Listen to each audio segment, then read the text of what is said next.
नमस्कार। आज अभिज्ञान शाकुंतल का मैं आपको छठा और सातवां श्लोक पढ़ाऊँगा। तो अब छठा श्लोक है वो देखिएगा। कृष्ण सारे ददत् चक्षुर्त्वयि चाधिज्य कार्मुके मृगानुसारिणं साक्षात् पश्यामि पिनाकिनम्। इस श्लोक का जो पदच्छेद है वो इस प्रकार है। कृष्ण सारे ददत् चक्षुस्त्वयि च अधिज्य कार्मुके मृगानुसारिणम साक्षात पश्यामि ई पिनाकिनम। जो श्लोक का अन्वय है वो इस प्रकार है। कर्ता कर्म और क्रिया के अनुसार। कृष्ण सारे अधिज्य कार्मुके त्वयि चक्षु ददत् अहम मृगानुसारिणम साक्षात पिनाकिनम इव पश्यामि। अर्थात इस श्लोक का जो शब्दार्थ है वो इस प्रकार है कि कृष्ण सारे, कृष्ण सार अर्थात काला रंग का जो हिरण है वो हिरण उस पर क्या अधिज्य कार्मुके, अधिज्य का मतलब है धनुष पर प्रत्यंचा चढ़ाए हुए, कार्मुके धनुष पर प्रत्यंचा चढ़ाए हुए, त्वयि च और तुम्हारे ऊपर, चक्षु ददत् दृष्टि डालते हुए, मैं मृगानुसारिणम मृग का पीछा करते हुए, हिरण का पीछा करते हुए, दक्ष प्रजापति के यज्ञ में मृग रूप धारण करने वाले यज्ञ का पीछा करते हुए साक्षात पिनाकिनम साक्षात शिव को पश्यामि इव देखता हूँ, मानो देख रहा हूँ। इसमें उत्प्रेक्षा अलंकार है क्योंकि इसमें क्या है, संभावना व्यक्त की जा रही है। मानो मैं उसको देख रहा हूँ, तो यहाँ पर उत्प्रेक्षा अलंकार है। अब इस श्लोक का जो अनुवाद है वो इस प्रकार है कि जो कृष्णसार मृग है, काला मृग है और धनुष पर प्रत्यंचा चढ़ाए हुए आप पर एक साथ दृष्टि डालता हुआ मैं कौन, जो ये इसको उच्चारण कर रहा है, सुत कह रहा है कि मैं मृग रूपधारी यज्ञ का पीछा करते हुए साक्षात शिव को देख रहा हूँ। अब जो इस श्लोक की जो संस्कृत व्याख्या है वो इस प्रकार है कि कृष्ण सारे मृग विशेषे अधिज्य कार्मुके, अधिज्यम गुणयुक्तम कार्मुकम धनु यस्य तस्मिन् त्वयि च दुष्यन्ते च चक्षु नेत्रम ददत् निक्षिपन मृगानुसारिणम मृगरूप धर यज्ञानुसारिणम साक्षात प्रत्यक्षम पिनाकिनमिव शिवमिव पश्यामि अवलोकयामि। मृगानुसारिणम पिनाकिनम से पौराणिक कथा का संकेत हुआ है। दक्ष प्रजापति के यज्ञ में अपने पति शिवजी की निंदा को न सहन करती हुई भवानी ने जब यज्ञाग्नि में अपना शरीर त्याग दिया, तब इससे क्रुद्ध होकर शिवजी ने आकर अपने ससुर दक्ष का वध किया और यज्ञ जब मृग का रूप धारण करके भागने लगा तो शिवजी ने अपना पिनाक धनुष उठाकर उसका पीछा किया और उसका सिर काट डाला। प्रस्तुत श्लोक में राजा दुष्यंत को मृगानुसरण करते हुए साम्य वर्णन की तरह चित्रित किया गया है। इस श्लोक में च का प्रयोग सूत द्वारा मृग और राजा को एक साथ देखने के लिए तुल्य कालता का द्योतक है। इस कारण एक ही चक्षु से समकाल में भिन्न भिन्न पदार्थों को देखने से विशेष अलंकार है। साथ में जो उत्प्रेक्षा संभावना व्यक्त करने के कारण यहाँ उत्प्रेक्षा अलंकार भी है। श्रुत्यनुप्रास और प्रत्यनुप्रास अलंकार है और अनुष्टुप छंद है। इस छंद का लक्षण है वो आपको मालूम ही है कि प्रत्येक चरण में 8 वर्ण होते हैं और पंचम वर्ण लघु होता है और षष्ठ वर्ण सर्वत्र क्या दीर्घ होता है। द्वितीय और चतुर्थ पाद में सप्तम वर्ण लघु और प्रथम और तृतीय पाद में सप्तम वर्ण दीर्घ होता है। अर्थात इसका क्या है, पंचमम लघु सर्वोत्तम सप्तमम द्विचतुष्टयो षष्ठी गुरु विज्ञानियाति तत्पद्यम लक्षण से अनुष्टुप को ही पद्य या श्लोक भी कहते हैं। इसको श्लोक भी कहते हैं और पद्य भी कहते हैं।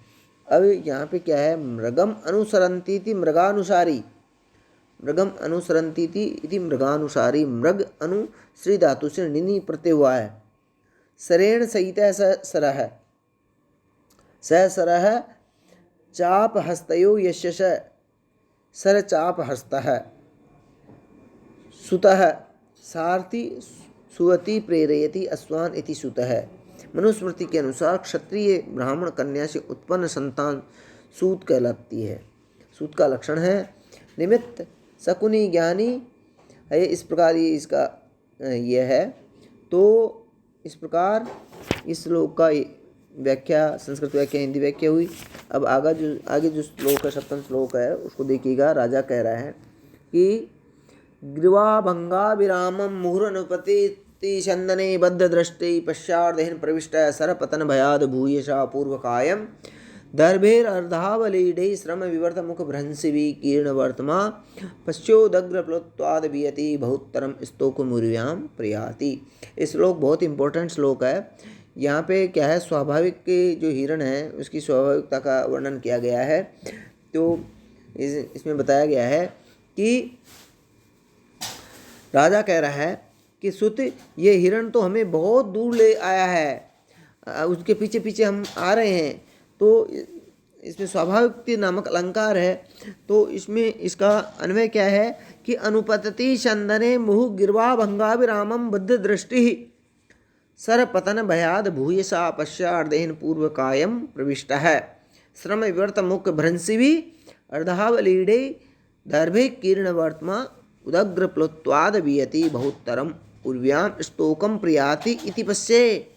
देखिएगा, तो इस प्रकार क्या है, अनुपतति चंदने अर्थात क्या है, अपने पीछे दौड़ते हुए रथ पर, मुहु माने बार बार, गिरवा भंगा विरामम गर्दन को मोड़ने से सुंदरता पूर्वक, गर्दन को गिरवा माने गर्दन को भंग माने मोड़ने से, अभिरामम माने बहुत सुंदर लग रहे हैं, बद्ध दृष्टि एकाग्र दृष्टि से देखता हुआ, सरपतन भयाद बाण के प्रहार के भय से, भूयसा अत्यधिक पश्चादेन पीछे, आधे भाग से, पूर्व कायम शरीर के अगले भाग में, प्रविष्ट मानव प्रवेश हो गया। इसकी मतलब चाल कहने का मतलब इसकी चाल इतनी तीव्र थी कि जैसे क्या है, पूर्व का भाग है वो पश्चादेन शरीर के अगले भाग में प्रविष्ट हो गया।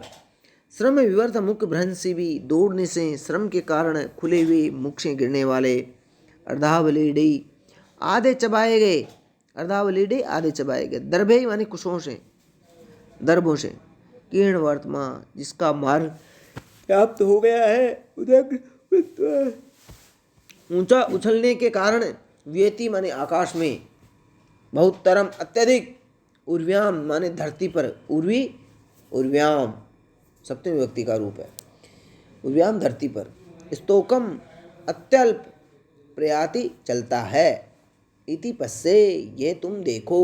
अब जो इस श्लोक का जो अनुवाद है वो इस प्रकार है कि अपने पीछे दौड़ते हुए रथ पर गर्दन मोड़ने से सुंदरतापूर्वक बार बार एक टक दृष्टि से देखता हुआ, बाण लगने के भय से अपने शरीर के पिछले आधे भाग से शरीर के अगले आधे भाग में अत्यधिक प्रविष्ट हुआ सा, दौड़ने से थकान के कारण खुले हुए मुख से गिरने वाले, आधे चबाए गए कुशों से जिसका मार्ग व्याप्त हो गया है, ऐसा यह मृग ऊंची चौकड़ी भरने से आकाश में अत्यधिक और धरती पर कम चल रहा है, यह तुम देखो। अब जो इस श्लोक की जो संस्कृत व्याख्या है वो देखिएगा, वो इस प्रकार है कि पश्य माने अवलोके, अयम मृग है, किसको देखिएगा, इसे हिरण को देखिएगा, अनुपतति पश्चात धावती चंदने रथे गिरवाभंगा विरामम, गिरवाया भंगेन प्रावर्त्या अभिरामम मनोहरम यथा स्यात् तथा मुहु पुनः पुनः बद्ध दृष्टि दत्त चक्षु सरपतन भयाद, सरस्य बाणस्य पतन भयाद, संपात संकया भूयसा बहुलेन पश्चार्धेन शरीरस्य पश्चात भागेन पूर्व कायम कायस्य पूर्वार्धम प्रविष्ट है प्रवेशम प्राप्त है श्रम विवर्त मुख भ्रंशिवी श्रमेण परिश्रमेण विवर्तम व्याप्तम यन मुखम लपनम तस्मात् भ्रंशिवी अर्धः अधः पतद्भिः अर्धावलीडे अर्धचर्विते आदि चबाए हुए, दर्भः कुशै कीर्ण वर्तमा कीर्णम व्याप्तम वर्त मार्ग है, यस्य स उदग्र प्लुत्वाद उदग्रम अच्युतम प्लुतम प्लवनम यस्य स तस्य भाव तस्मात् वियति आकाशे गगने बहुतरम अधिकम उर्व्याम पृथिव्याम स्तोकम न्यूनम प्रियाति गच्छति। राजा दुष्यंत अपने सारथी से भागते हुए हिरण की चेष्टाओं का वर्णन करते हुए कहता है कि भय के कारण ये हिरण है, ये मृग है, ऐसी ऊंची ऊंची चौकड़ियां भर रहा है जिससे ये धरती पर तो कम और आकाश में अत्यधिक भाग रहा है। इसका ये भागना अनेक क्रियाओं से अति मनोहर लग रहा है। प्रस्तुत श्लोक में क्या है, प्रविष्ट है पद के साथ इव का प्रयोग नहीं है, फिर भी अर्थ करने पर इसका जो प्रयोग है वो अपेक्षित है। यहाँ पर क्या है, गम्योत्प्रेक्षा है, छिपी उत्प्रेक्षा है, गम्य है। समय विवर्तन मुख्य भ्रंशी भी इसमें क्या है, सहेतु वर्णन से काव्य लिंग अलंकार है। और जो मैंने पहले बता दिया यहाँ पे क्या है, जो भयभीत मृग की चेष्टाओं का स्वाभाविक वर्णन किया करने के कारण यहाँ पे क्या है, स्वभावोक्ति अलंकार है। बहुत इंपॉर्टेंट श्लोक है। और इन सब को क्या है, इसमें छेकानुप्रास, वृत्तानुप्रास और सुक्त्यानुप्रास होने के कारण यहाँ पे अंगांगी भाव होने से यहाँ पर संकर अलंकार है। यहाँ पर क्या है, भयभीत है। कौन है भयभीत? मृग भयभीत है। तो यहाँ पर क्या, भयानक रस का वर्णन किया गया है। मृग गते भय स्थायी भाव, धनुर्धर जो दुष्यंत से अधिरूढ़ रथ को देखना आलम्बन विभाव है, और रथ का अनुपतन सरपतन आदि उद्दीपन विभाव है, वो बढ़ा रहे हैं, उसको उद्दीप्त कर रहे हैं। रस की जो स्थायी भाव है उसको गिरवा भंग आदि अनुभाव तथा त्रा शंका आदि क्या है, ये व्यभिचारी भाव है। गिरवा भंगा अनुभाव, त्रास डर लगना, शंका आदि ये क्या है, व्यभिचारी भाव है, संचारी भाव है। करने का मतलब कंप और सात्विक भाव है। कंपन ये सात्विक भाव है। सबसे परिपुष्ट भयानक रस व्यंग्य रूप में व्यक्त हुआ है। और इसमें सृगधरा छंद है। इसमें क्या है, इसका लक्षण है सृग्नेयानाम त्रयण त्रिमुनियति युता सृगधरा कीर्तितेयम, ये इसका जो है लक्षण है सृगधरा छंद का। तो इस प्रकार इसमें क्या है, सब विशेष जो मैंने आपको बताई दिए, ये दोनों श्लोक की व्याख्याएं मैंने आपको बता दी। थैंक यू, धन्यवाद।